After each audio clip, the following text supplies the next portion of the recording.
Hey guys, welcome to HS Defence Academy. मैं हूं Mahendra Singh Rathore. Now सरकार करेगी नई कृषि एमएसएमई नीति लागू, तो हम लोग यहां पर आज इस पर डिस्कस करेंगे। सबसे पहले जितने भी नए एस्पिरेंट्स हैं वो लोग एचएस डिफेंस एकेडमी को सब्सक्राइब कर लें with bell icon. With bell icon subscribe करना इसलिए जरूरी है ताकि आपको रियल टाइम में जब भी वीडियो अपलोड होगा तो आपको मिल जाएगा, उसका नोटिफिकेशन आपको आ जाएगा, जिसकी वजह से आप रियल टाइम में वीडियोस को देख पाएंगे और करंट फॉर्म में अपडेट रहेंगे।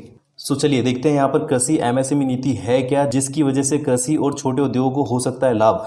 देखिए, फर्स्ट ऑफ ऑल कई लोगों के दिमाग में आ रहा होगा एमएसएमई क्या है। So MSME is a micro small and medium enterprises, सूक्ष्म लघु और मध्यम उद्यम है ये। यहाँ पर इसे एक अधिनियम के तहत जो है उद्योगों के लिए बनाया गया था, जिसके तहत सरकार कई नीतियां बनाती हैं। एमएसएमई विकास बिल के तहत 2005 में 12 मई 2005 को संसद में इसको बिल के तहत प्रस्तुत किया गया था, जिसे आगे चल के राष्ट्रपति ने स्वीकृति दे दी। अब ये बिल एक अधिनियम बन गया है और इसे एमएसएमई विकास अधिनियम 2006 के नाम से नामित किया गया है। अब यहाँ पर ये जो एमएसएमई नीतियां हैं ये कहीं ना कहीं छोटे और मध्यम वर्ग के जो उद्योग है उनके लिए नीति बनाता है। अब इस अधिनियम के तहत सरकार क्या काम करेगी कृषकों के लिए और छोटे मंझले व्यापारियों के लिए, देखते हैं। देखिए, अभी हाल ही में केंद्रीय मंत्री नितिन गडकरी, ध्यान रखिएगा, केंद्रीय मंत्री नितिन गडकरी ने 4 मई को यह घोषणा की कि केंद्र सरकार ऐसी नई कृषि एमएसएमई नीति पर काम कर रही है जिससे कई कृषकों और छोटे मंझले व्यापारियों को फायदा होगा। अब यहाँ पर इस नीति के तहत मुख्य रूप से आदिवासी, ग्रामीण, वन और कृषि क्षेत्रों के जो उद्यमी है, जो एंटरप्रेन्योर है, उनके विकास पर ध्यान केंद्रित किया जाएगा। जो छोटे मंझले व्यापारी है कृषि से रिलेटेड, उन पर ध्यान केंद्रित किया जाएगा। अब यहाँ पर एक बात ध्यान रखिएगा, पंडित जवाहरलाल नेहरू ने भी कहा था कि प्रत्येक चीज प्रतीक्षा कर सकती है लेकिन कृषि नहीं। आज यहाँ पर कोरोना वायरस जैसी महामारी से पूरा देश जूझ रहा है, तो यहाँ पर जो किसानों और छोटे मंझले व्यापारियों को जो नुकसान हुआ है उसकी भरपाई शायद कोई नहीं कर सकता। सो फर्स्ट ऑफ ऑल यहाँ पर गवर्नमेंट को आगे आना पड़ेगा और कई चीज़ों में यहाँ पर अपनी नीति में बदलाव करना होगा। तो फर्स्ट ऑफ ऑल यहाँ पर देखते हैं नितिन गडकरी जो हैं उन्होंने यहाँ पर क्या कहा और इस नीति के तहत जो बातें हुई हैं वो क्या हुई। तो फर्स्ट ऑफ ऑल ये जान लीजिए कि जब नई कृषि नीति बनाई जा रही है तब यहाँ पर जो मीटिंग्स हुई हैं, जो बैठकें हुई हैं, जिसमें MSME chamber of India, SME export promotion council और वेलनेस एंड ब्यूटी इंडस्ट्री के प्रतिनिधियों ने हिस्सा लिया। अब यहाँ पर केंद्रीय मंत्री नितिन गडकरी ने क्या कहा, उनकी खास बातें हैं जो कि आगे चल करके जो नई नीति बन रही है उस पर डेफिनेटली यहाँ पर उस पर ध्यान केंद्रित किया जाएगा। सो यहाँ पर उन्होंने कहा कि सबसे पहले ये नीति जो है स्थानीय कच्चे माल का उपयोग करके उत्पादों को निर्माण करने वाले जो उद्योग है, छोटे मंझले उद्योग है, उनको प्रोत्साहित करेगी। मतलब जैसे कि जो कच्चे माल का उपयोग करके जो इंडस्ट्रियलाइजेशन डेवलपमेंट होता है, कहीं ना कहीं मार्केट जिस पे डिपेंड करता है, उन इंडस्ट्रीज को देखा जाएगा, जैसे कि जूट उद्योग और आपका व्हाट वी कैन से जितने भी मिट्टी से रिलेटेड जितने भी इंडस्ट्रीज हैं, मिट्टी, बर्तन और कहीं ना कहीं जो कच्चा माल जो है जिससे डायरेक्ट फूड प्रोसेसिंग होती है, इस तरीके के छोटे मंझले व्यापारियों पर यहाँ पर ध्यान केंद्रित किया जाएगा। उनके लिए योजनाएं और प्रोत्साहन के तहत नीतियां बनाई जाएंगी।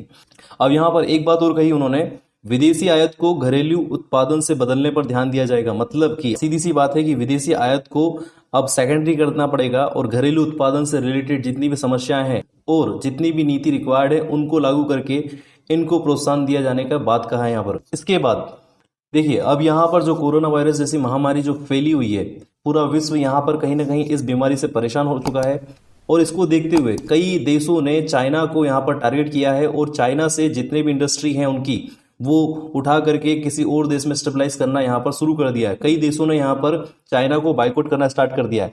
अब यहाँ पर हाल ही में जापान सरकार ने भी चीन से जो जापानी निवेश है उसको निकालने की बात कही है और इसके लिए अपने उद्योगों को विशेष पैकेज की पेशकश की है, जिसके तहत भारत को यहाँ पर जरूरत है कि वो जापानी जो मार्केट है उस पर कहीं ना कहीं अपना जो है छाप छोड़ सकता है और जापानी प्रोजेक्ट को भारत हथिया सकता है। तो सीधी सी बात है, केंद्रीय मंत्री का कहना है कि हमें यहाँ पर रणनीतिक कार्य के साथ साथ कूटनीतिज्ञ भी होना पड़ेगा। इसके अलावा नितिन गडकरी साहब ने सभी ऋणों को आगे बढ़ाने और अधिक ऋण देने की बात कही। सभी श्रमिकों को उनके ईएसआई और भविष्य निधि से वेतन का भुगतान करने की यहाँ पर बात कही गई है। एमएसएमई के लिए हेल्पलाइन जारी करने के लिए बात कही गई है। एमएसएमई यानी कि मध्यम और लघु उद्योग के जो कर्मकार है कामगार है या फिर उद्योग एंटरप्रेनर है, उनके लिए एक हेल्पलाइन नंबर जारी करने की बात कही गई है। छोटे और मंझले व्यापारी हैं उन तक वित्तीय सहायता पहुंचाना और वित्तीय सहायता तक उनकी पहुंच को बढ़ावा देना नई नीति का मेन उद्देश्य रहेगा। और साथ ही साथ उन्होंने उद्योगों को नवाचार, विज्ञान, प्रौद्योगिकी और उद्यमिता, अनुसंधान कौशल, that is called innovation, science and technology, entrepreneurship, research और स्किल पर ज्यादा ध्यान देने की बात कही। उन्होंने कहा कि यहाँ पर हम लोग स्किल और रिसर्च के बेस पर ज्ञान को धन में परिवर्तित कर सकते हैं, यानी कि यहाँ पर हम लोग हमारी जो बुद्धिमत्ता है उसकी क्षमता से जो है धन को अर्जित कर सकते हैं। इसके अलावा केंद्रीय मंत्री ने यहाँ पर यह भी कहा कि ब्यूटी और वेलफेयर इंडस्ट्री को भी यहाँ पर सुझाव दिया है उन्होंने। भारतीय आयुर्वेदिक उत्पादों, इंडियन आयुर्वेदिक प्रोडक्ट्स हैं, उसका प्रयोग ज़्यादा करें और कहीं ना कहीं इन प्रोडक्ट्स को प्रोत्साहित करें ताकि इंडियन इंडस्ट्री जो है वापस खड़ी हो सकें। और साथ ही साथ उन्होंने ये कहा कि ब्यूटी एंड वेलफेयर इंडस्ट्री के जो सदस्य हैं उनको एमएसएमई के रूप में खुद को पंजीकृत कराना चाहिए, जिसके तहत इन इंडस्ट्रीज को एमएसएमई की विभिन्न योजनाओं का फायदा मिल सके और आगे चल करके वो एमएसएमई के तहत अपनी जो भी समस्या है वो सुलझा सकते हैं। सो डेफिनेटली यहाँ पर अभी हमें इंडियन प्रोडक्ट्स पे ज़्यादा ध्यान देना चाहिए। अगर यहाँ पर 1.25 अरब जो आबादी है हमारी, वो कहीं ना कहीं एकजुटता दिखाती है और इंडियन प्रोडक्ट्स को यहाँ पर प्रायोरिटी देती है, बाहरी कंट्रीज़ के जो प्रोडक्ट्स हैं उनको कम यूज़ करती है, तो डेफिनेटली इंडियन इंडस्ट्री को वापस से खड़े होने में कोई ज़्यादा समय नहीं लगेगा। सो प्लीज़ मैं इस वीडियो के जरिए एक ही बात कहूँगा कि इंडियन जो प्रोडक्ट्स हैं उनको ज़्यादा यूज़ करें। सबसे पहले आप ये पता करें कि इंडियन प्रोडक्ट्स कौन से हैं, इंडियन प्रोडक्ट्स कौन से नहीं हैं। सो उसके तहत आप लोग डेफिनेटली आप अपने देश को, अपनी कंट्री के लिए एक एक रुपया भी अगर खर्च करते हैं तो वो कहीं ना कहीं वापस आपको ही मिलेगा। सो प्लीज़ आप इंडियन प्रोडक्ट्स ज़रूर यूज़ करें और ये संदेश जो है आप आगे तक जरूर भेजें। इसके अलावा दिल्ली मुंबई ग्रीन एक्सप्रेस जो राजमार्ग है, जो हाईवे है, उसको आपस में जोड़ करके उद्योगों के लिए लॉजिस्टिक पार्कों और औद्योगिक समूहों में बहुत ज़्यादा निवेश के अवसर के तौर पर एक टारगेट पॉइंट ऑफ व्यू से यहाँ पर इन्वेस्ट करने की बात कही गई है और यहाँ पर बहुत ज़्यादा एंटरप्रेन्योरशिप और औद्योगिक क्षमता होने की बात कही गई है। गडकरी साहब ने मुख्य औद्योगिक इकाइयों को मेट्रो शहरों के अलावा भी अन्य शहरों में अपने औद्योगिक समूहों का विस्तार करने के लिए आग्रह किया है। सो डेफिनेटली यहाँ पर कई औद्योगिक इकाइयाँ हैं जो कि बड़ी इंडस्ट्रीज हैं और बड़े बड़े शहरों में यहाँ पर अपने अपने प्लांट और वर्क यूनिट स्थापित करती हैं।